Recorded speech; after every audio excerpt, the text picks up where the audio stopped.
Hey, NFL fans, before we get into today's video, I want to bring you good news. We reached our goal from Tuesday's video. We got 250 comments, which means trade ideas video tomorrow from you guys. So I'm going to pick the best ones. It's not too late to submit your best trade ideas, so be sure to comment on this video your best trade proposals, and I will answer as many of them as I can. Video coming tomorrow, so hurry up and get your comments in. Now, let's get into today's NFL news and rumors.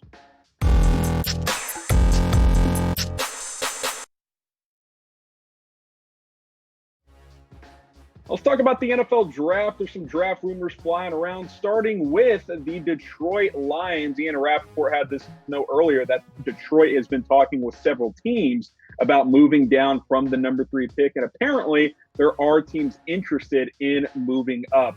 This isn't super new. Detroit, for a while now, has kind of been interested in moving down because top 2 picks are pretty obvious. Joe Burrow's number 1. Chase Young's almost certainly going to go to the Redskins at number 2. But Detroit's kind of in a spot of, is any player after that worth the number 3 pick? So they can trade down and get extra picks. I think they would certainly do so. We'll take a look at some teams that make sense for trading up in just a second. But as far as Detroit goes, these are some of the needs. They need offensive line to help protect Matt Stafford, who's coming off a back injury. Quarterback, trade Darius Slay. They could upgrade in that area. Edge rusher, running back.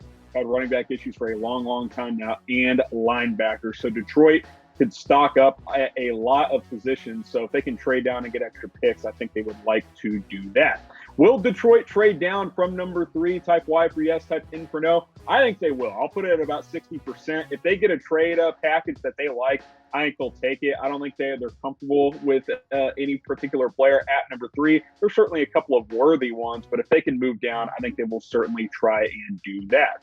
Few teams that come to mind that could trade up. Miami, obviously, 3 first-round picks, including the number 5 overall pick. Got the Raiders, who have a couple of first-round picks and a lot of draft picks overall in this year's draft. How about the Chargers? If they want to secure a quarterback like Tua Tagovailoa, we'll talk a lot about him coming up in just a couple of minutes. And then how about the New England Patriots? Who's going to replace Tom Brady? They got 3 third-round picks and the number 23 overall pick. Maybe they can put something together to move up to number 3 as well. If you look at the top 5 draft prospects, I mentioned Joe Burrow. He's going number 1 to Cincinnati. Chase Young's going to the Redskins. We all know that. Barring some drastic change, that is how 1 and 2 is going to go. But who's number 3? Is it Simmons? Is it Okudah? Does someone trade up for Tua, who does have injury concerns? I think these are the top 5 prospects. Top 4 are very clear, with Simmons and Okudah kind of interchangeable there as the 3rd and 4th prospect.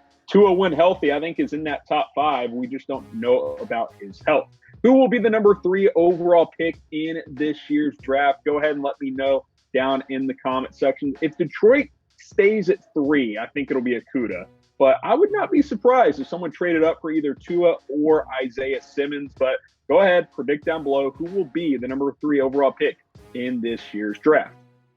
All right, I mentioned him. Let's talk about Tua. Lots of things going on with him, including, speaking of Miami possibly trading up, maybe not, because apparently there's some chatter within the organization that they are not convinced of taking Tua and making him their franchise quarterback for the long term. Injuries are a legitimate concern. It's not just the hip.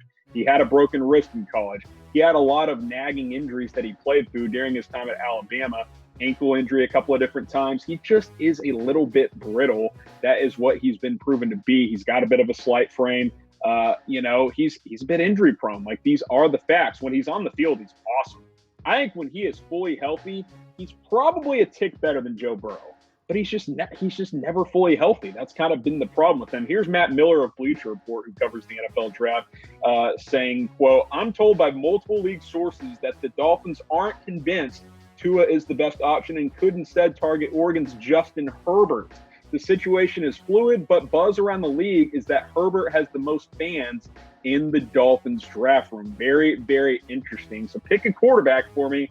Got T for Tua, type H for Justin Herbert. Look, Herbert's the safer option.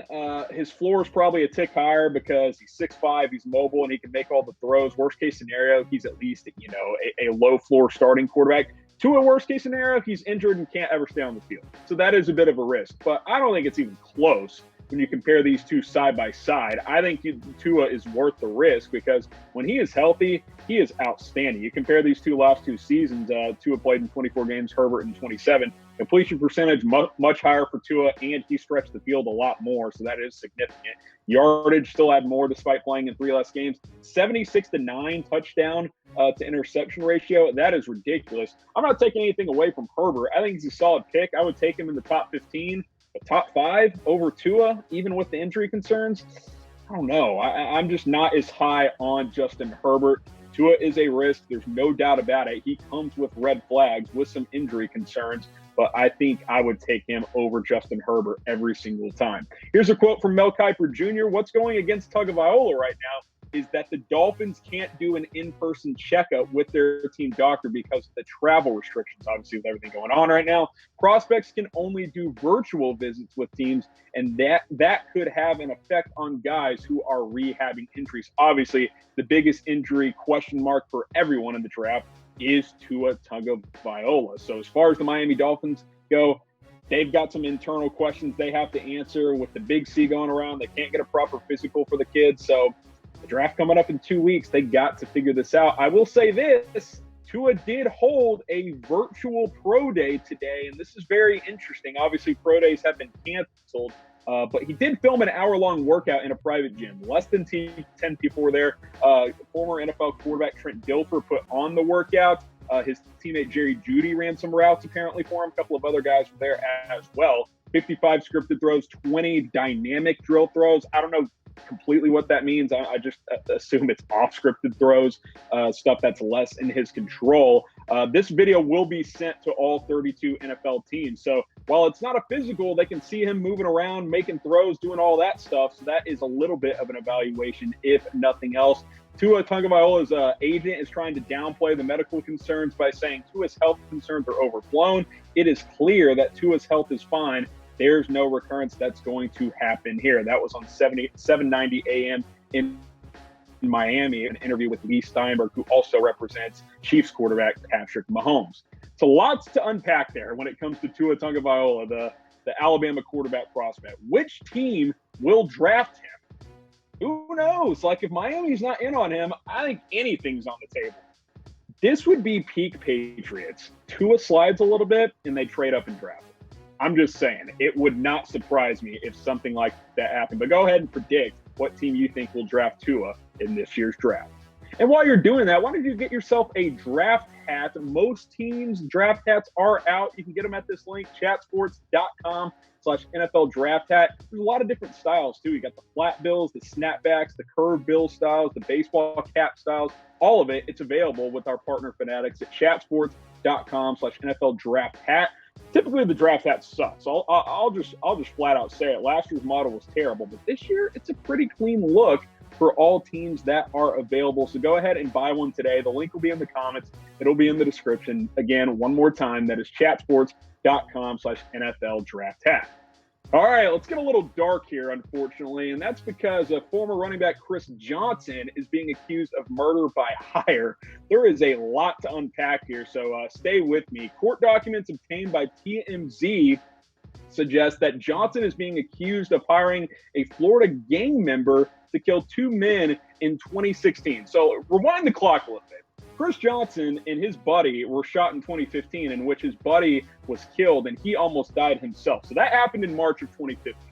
2016, in January, one of the suspected shooters, he gets killed. Fast forward 6 months, in July, the other suspected shooter gets killed. Then you fast forward 4 years later, now Johnson is being accused of murder by hire in this ongoing legal case. He has denied allegations through a representative, so he is saying he is not involved, but there is a lot to unpack here, to say the least. Lots of different angles here. This story is not going away anytime soon. When you're talking about Chris Johnson, you're kind of talking about a fringe Hall of Famer here. I don't know if he'll get in, but almost 10,000 rushing yards. I think he's like 34th or 35th all-time in rushing, which is no slouch. 55 rushing touchdowns. He got the nickname CJ2K for rushing for over 2,000 yards one season during his career. This is one of the premier backs in the NFL. And what's crazy about this, even more than anything else, he played as recently as 2017. So if he was involved in this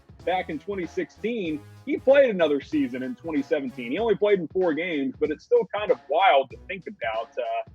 when you look at the Chris Johnson situation. Again, he was shot back in 2015, and then he's being accused for basically getting revenge and hiring a gang member to take out the 2 suspected shooters. So this is an ongoing situation. We'll see what else unfolds in the coming days, weeks, and months, but this is a wild story that I had to get into on today's show.